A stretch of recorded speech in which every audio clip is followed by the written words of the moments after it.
Mesdames et messieurs, bonjour et bonsoir selon l'endroit où vous nous suivez. J'espère que vous êtes bien installés chez vous pour suivre cette première émission de votre chaîne en ligne Osalé TV. L'émission s'intitule Grain de sel. Et pour la toute première production de nos programmes que vous suivrez tous les mercredis à partir de 20 h sur Osalé TV, nous vous disons une fois de plus, bienvenue à l'émission. On dit chez nous que vaut une nourriture sans sel. Et si vous ajoutez un grain à votre nourriture, il peut retrouver sa saveur. Et s'il y a un grain de plus, elle devient très salée et sa consommation peut poser problème à la digestion. Grain de sel est une émission qui ne traitera que les questions liées à la politique nationale et internationale. C'est dans ce plat que nous goûterons et apprécierons les soupes de l'alchimie de nos politiques et des politiciens. Depuis près d'un mois, la classe politique congolaise s'agite. Les moments sont rares. On se croirait en une période de campagne électorale. Une façon pour la classe politique, certainement, de jauger la température et une façon d'occuper l'espace.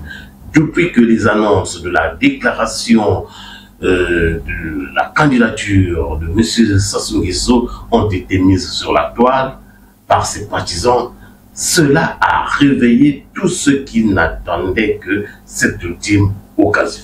Cela dit, pour ce premier numéro, nous allons partir à la rencontre d'une pépite de la politique congolaise, Maître Charles Poiti Amar.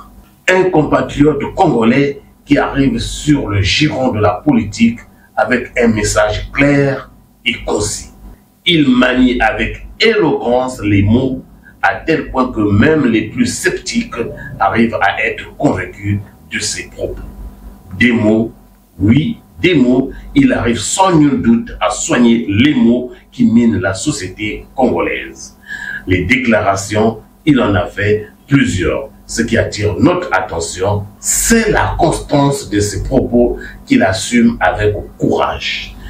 Il multiplie des rencontres avec ceux qu'il appelle des compatriotes.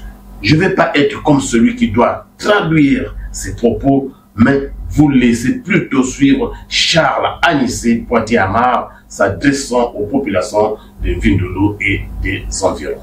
La démarche qui est la mienne à l'endroit de mon pays et de mes compatriotes n'est pas anodine. C'est une démarche de responsabilité et de lourde responsabilité et d'engagement. Nous regardons le pays de loin et nous entendons tout ce qui s'y dit et nous observons ce qui s'y passe. Naturellement, vous pouvez vous en doutez, avec beaucoup de tristesse. Les images qui nous parviennent du Congo, les sons que nous entendons du Congo, ce ne sont pas des choses qui peuvent vous laisser indifférents. Nous en souffrons beaucoup et vous pouvez me croire. Lorsque l'on s'engage à partir d'aussi loin, pour venir entreprendre une action politique dans son pays, je disais que c'est une responsabilité parce que quel que soit l'endroit où on arrive, on n'oublie jamais d'où on est parti. Et on n'oublie pas ce qu'on a laissé derrière soi. Alors, dans mes deux dernières interventions, parce que c'est l'avant-dernière qui, je pense, a attiré votre attention et qui a mené Clément et les amis qui sont autour de lui à prendre contact, dans cette déclaration, je disais qu'il était nécessaire de restaurer la République. Je développerai ce point tout à l'heure, mais je commencerai par le tout premier. Le tout premier, c'est le dernier discours que j'ai prononcé, et dans ce discours, la ligne directrice, le seul point qui était central dans ce message, il consistait à dire « Le président de la République doit partir ».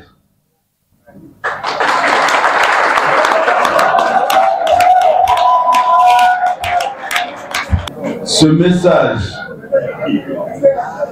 en déclarant que le président de la République doit partir, j'ai estimé que ce n'était pas de l'étranger qu'il fallait le dire.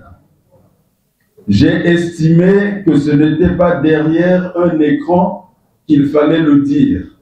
C'est pas dans le confort de mon salon, à l'abri de tout danger à l'étranger, que je me mettrai à faire comme ça arrive de plus en plus souvent, invectiver les personnes qui exercent des responsabilités dans notre pays.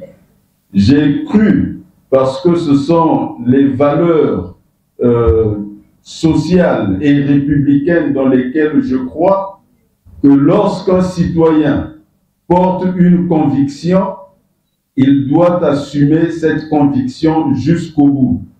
Et j'ai pris sur moi de venir ici au Congo et d'aller faire cette déclaration à Brazzaville. Donc de demander au président de la République de démissionner.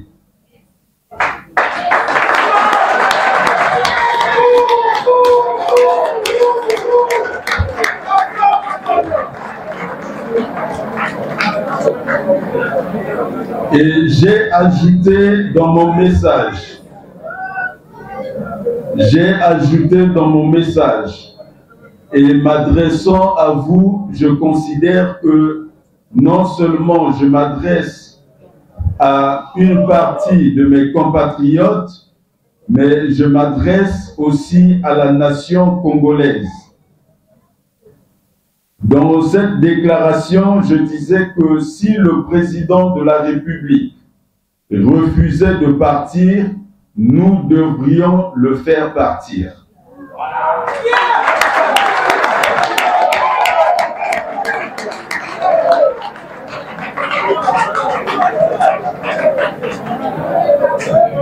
De nombreuses personnes qui ont écouté ce message, il n'y a pas de sujet plus sérieux pour nous en ce moment parce que notre pays va mal, il va très mal. Et lorsqu'un pays va mal, aucun étranger ne viendra pour le remettre en ordre. Ce sont les citoyens congolais qui doivent le faire. C'est une responsabilité individuelle qui pèse sur chacun de nous, mais aussi une responsabilité collective. Et je reviens sur l'essentiel de mon message que je répéterai tant et aussi longtemps que cela sera nécessaire pour qu'il soit audible dans tous les esprits. Le président de la République doit partir. Et s'il ne veut pas partir, nous devons le faire partir. Il ne s'agit pas d'une défiance inutile, parce que cela n'est pas nécessaire, mais il s'agit d'une mesure salutaire pour le pays. C'est une mesure de salubrité publique. Cela est nécessaire. Je m'en vais m'en expliquer sur le fait qu'aujourd'hui dans ce pays, la maladie la plus grave qui touche tous les foyers congolais et qui touche la majorité des Congolais, c'est le chômage.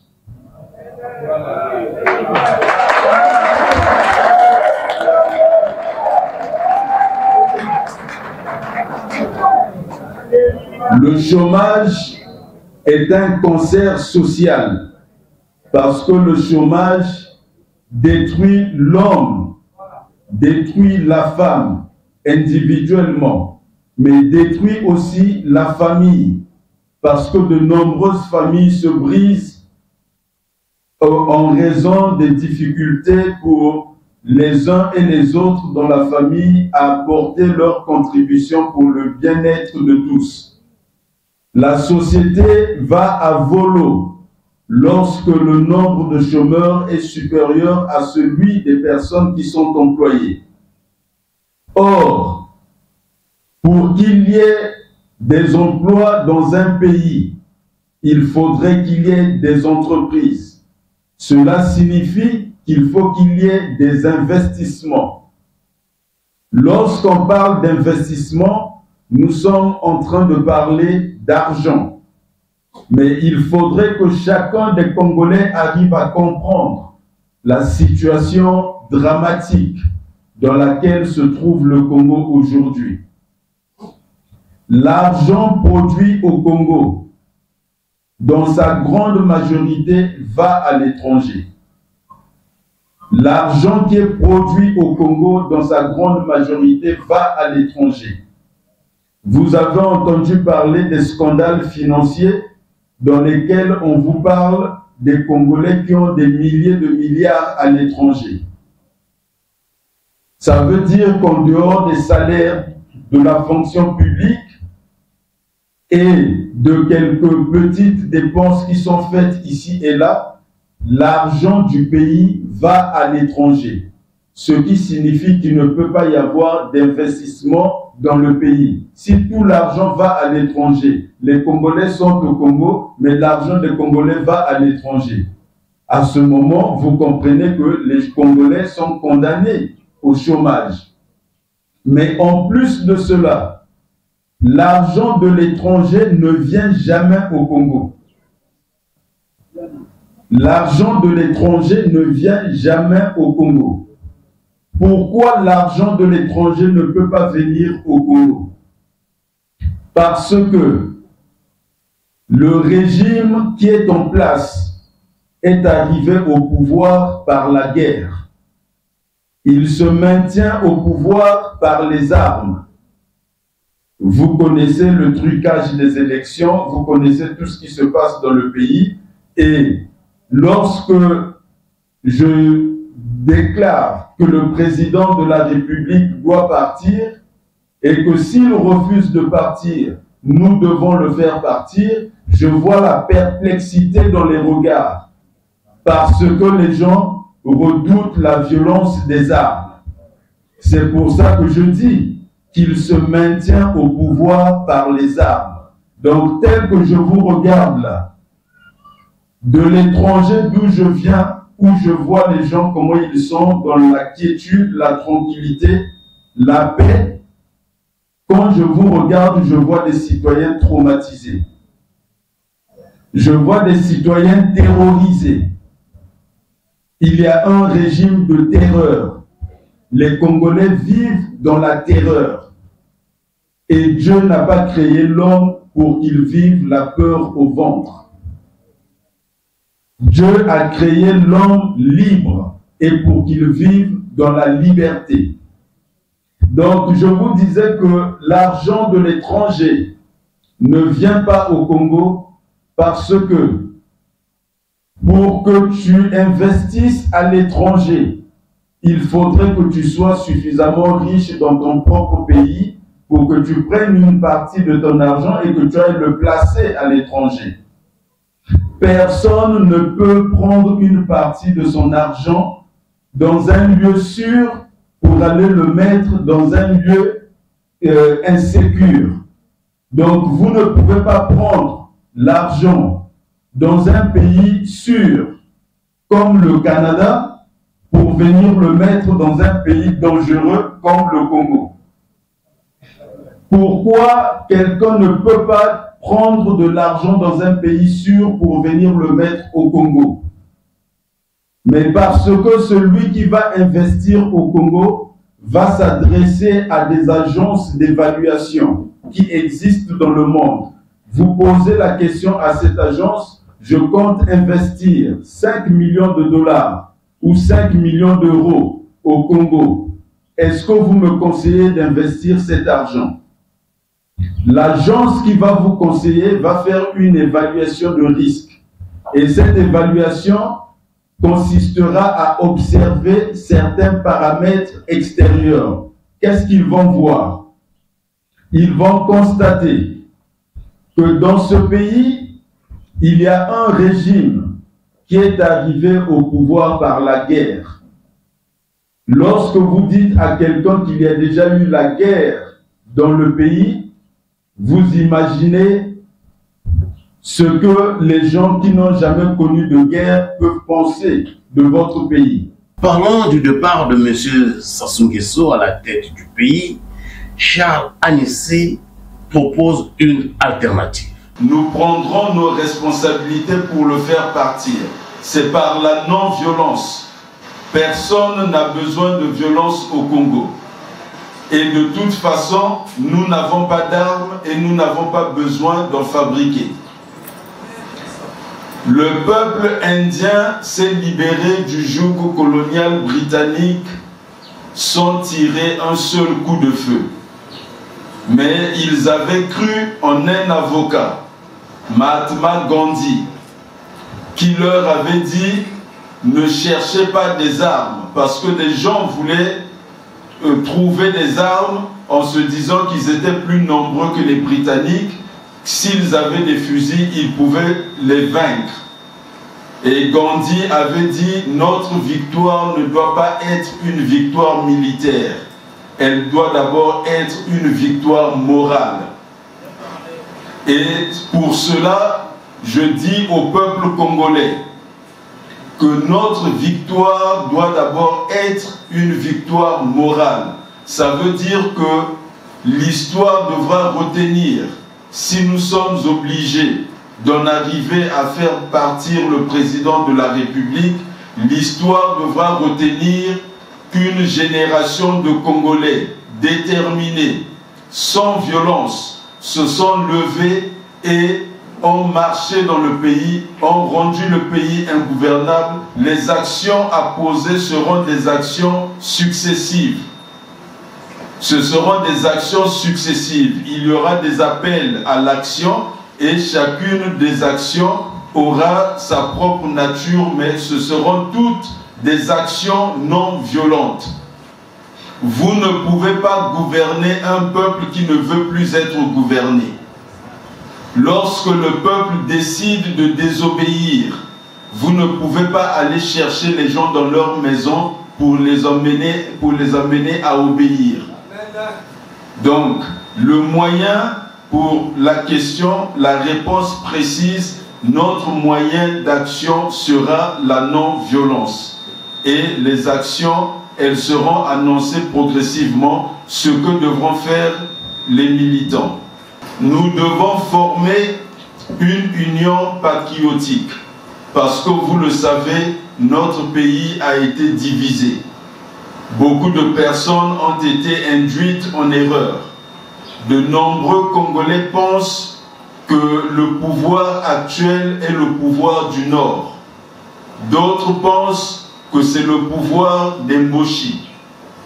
Mais la réalité des faits a démontré que ce n'est pas un pouvoir du Nord, parce que tous les ressortissants du Nord n'en bénéficient pas. Et d'ailleurs, quels sont ceux qui sont en prison aujourd'hui? Il y a, vous le savez, des ressortissants du Nord qui se sont opposés à ce régime et qui en payent le prix fort aujourd'hui. Parmi ceux-là, André Okomi Salissa et le général Mokoko. Marcel Ntchourou a laissé sa vie. Ce n'est donc pas un pouvoir du Nord, ce n'est pas un pouvoir des Mboshi, mais c'est un pouvoir qui travaille à donner une telle image pour mieux diviser les Congolais, parce que vous le savez, l'adage le dit, diviser pour régner. Donc, on oppose les Congolais les uns aux autres en donnant à ce régime les apparences d'un pouvoir ethnique ou du pouvoir du Nord. Et tant et aussi longtemps que vous penserez comme ça, dans la division, jamais nous ne parviendrons à mettre fin à ce régime. Nous devons comprendre que c'est un régime oppressif contre tous les Congolais. C'est pour cela que nous devons créer une union patriotique. Voilà, comme le chef des apôtres, Charles Alexis Poitier Amar voudrait que son message soit véhiculé et compris hors du cadre dans lequel il s'exprime. Jésus avait 12 apôtres. Et le message de Jésus est parvenu jusqu'à nous plus de 2000 ans après. Mais il n'était que 12. Quand je regarde devant moi, il y a beaucoup plus que 12 personnes. Si chacun de vous prenait sur lui de faire ce qu'ont fait les apôtres, notre message atteindra toutes les couches de la société et le peuple congolais prendra conscience et sera attentif. Il se lèvera lorsque nous lancerons nos appels, le peuple congolais répondra. Et cela dépendra de l'efficacité de chacun de vous à répandre le message autour de lui. En conclusion, que retenir des échanges avec ses compatriotes? La priorité n'est pas l'élection du président de la République, mais la restauration de la République. Aujourd'hui, vous n'avez pas de président de la République, puisqu'il n'y a pas de République. Aujourd'hui, vous avez un homme fort. Il n'y a pas de République. C'est un homme fort qui est là. La preuve, c'est que son gouvernement, même quand il ne produit pas de résultats, il garde le même gouvernement. Et il va aux élections, il revient avec le même gouvernement. Le gouvernement qui est là depuis 1997. De temps à autre, on enlève une ou deux personnes, mais c'est le même gouvernement depuis 1997. C'est parce qu'il n'y a pas d'élection dans le pays. Celui qui craint la sanction du peuple, lorsque des choses vont mal, il change de gouvernement, il remplace les ministres, parce qu'il sait que s'il a un mauvais bilan, il sera sanctionné par le peuple. Mais quand quelqu'un ne change pas de gouvernement, quel que soit ce qui se passe, ça veut dire qu'il ne craint pas la sanction du peuple, il n'y a pas d'élection. Et c'est la situation du Congo depuis 28 ans maintenant, il n'y a plus de république. La République naît en 1992.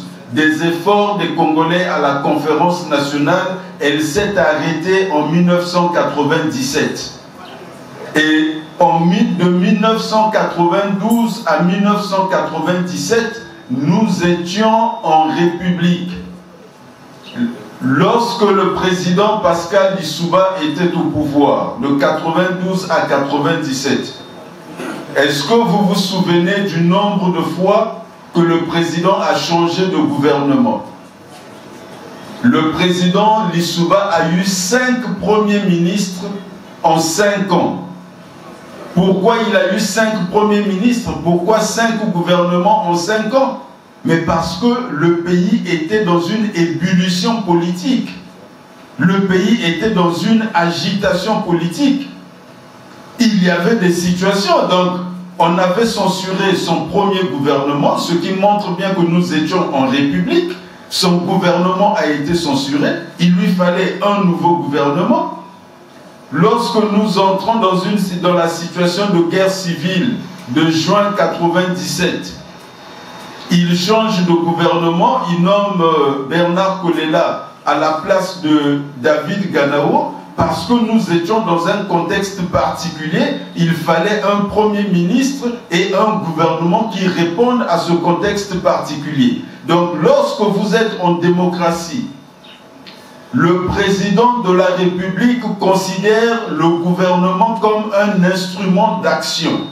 Et lorsque cet instrument ne produit pas les résultats escomptés, donc lorsque la mission assignée au gouvernement, chaque gouvernement doit avoir une mission. Lorsque la mission qui lui est confiée n'est pas réalisé, ou que le président voit que ce gouvernement n'atteindra pas ses objectifs et qu'il va me mettre en danger devant le peuple à la prochaine élection, le président change de gouvernement. Mais là, vous avez des premiers ministres qui restent pendant toute la durée du mandat présidentiel. Mais en fait, parce que ce ne sont pas des gouvernements. Ils n'ont pas de mission.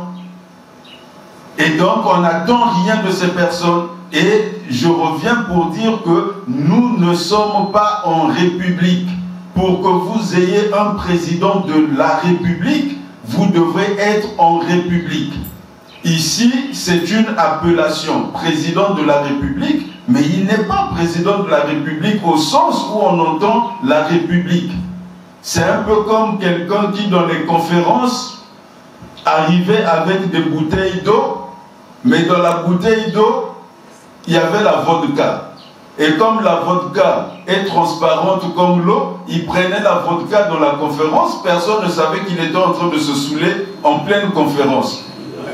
Donc c'est comme quand vous avez un président de la République, parce qu'il porte le nom président de la République, vous croyez qu'il est président de la République. Non, il n'est pas président de la République. Et d'ailleurs, il ne préside rien, je vous l'ai dit. Et rien n'interdit le peuple de le faire partir. Voilà, mesdames et messieurs, ainsi prend fin cette émission. Grain de sel, nous vous fixons rendez-vous mercredi prochain. Bonsoir chez vous.